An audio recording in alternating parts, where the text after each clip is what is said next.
Chapter 6. The Fontis by Victor Hugo from the book Les Miserables. Jean Valjean found himself in the presence of a Fontis. This sort of quagmire was common at that period in the subsoil of the Champs-Élysées, difficult to handle in the hydraulic works, and a bad preservative of the subterranean constructions, on account of its excessive fluidity. This fluidity exceeds even the inconsistency of the sands of the Quartier Saint-Georges, which could only be conquered by a stone construction on a concrete foundation, and the clayey strata, infected with gas, of the Quartier des Martyrs, which are so liquid that the only way in which a passage was effected under the Galerie des Martyrs was by means of a cast-iron pipe. When in 1836, the old stone sewer beneath the Faubourg Saint-Honoré, in which we now see Jean Valjean, was demolished for the purpose of reconstructing it, the quicksand, which forms the subsoil of the Champs-Élysées as far as the Seine, presented such an obstacle that the operation lasted nearly 6 months, to the great clamor of the dwellers on the riverside, particularly those who had hotels and carriages.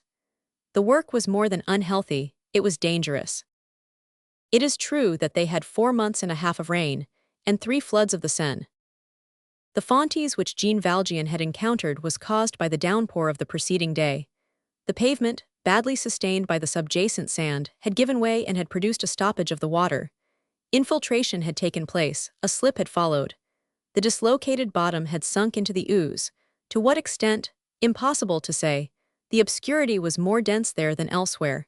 It was a pit of mire in a cavern of night. Jean Valjean felt the pavement vanishing beneath his feet. He entered this slime. There was water on the surface, slime at the bottom. He must pass it. To retrace his steps was impossible. Marius was dying and Jean Valjean exhausted. Besides, where was he to go? Jean Valjean advanced. Moreover, the pit seemed, for the first few steps, not to be very deep. But in proportion as he advanced, his feet plunged deeper. Soon he had the slime up to his calves and water above his knees. He walked on, raising Marius in his arms, as far above the water as he could. The mire now reached to his knees, and the water to his waist. He could no longer retreat. This mud, dense enough for one man, could not, obviously, uphold two. Marius and Jean Valjean would have stood a chance of extricating themselves singly.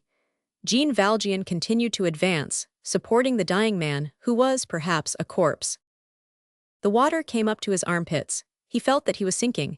It was only with difficulty that he could move in the depth of ooze which he had now reached. The density, which was his support, was also an obstacle.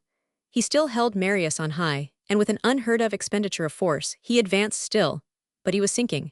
He had only his head above the water now and his 2 arms holding up Marius. In the old paintings of the deluge there is a mother holding her child thus. He sank still deeper, he turned his face to the rear to escape the water, and in order that he might be able to breathe. Anyone who had seen him in that gloom would have thought that what he beheld was a mask floating on the shadows. He caught a faint glimpse above him of the drooping head and livid face of Marius. He made a desperate effort and launched his foot forward. His foot struck something solid, a point of support. It was high time. He straightened himself up, and rooted himself upon that point of support with a sort of fury. This produced upon him the effect of the first step in a staircase leading back to life. The point of support, thus encountered in the mire at the supreme moment, was the beginning of the other watershed of the pavement, which had bent but had not given way, and which had curved under the water like a plank and in a single piece. Well-built pavements form a vault and possess this sort of firmness. This fragment of the vaulting, partly submerged but solid, was a veritable inclined plane, and once on this plane he was safe. Jean Valjean mounted this inclined plane and reached the other side of the quagmire. As he emerged from the water, he came in contact with a stone and fell upon his knees. He reflected that this was but just, and he remained there for some time, with his soul absorbed in words addressed to God.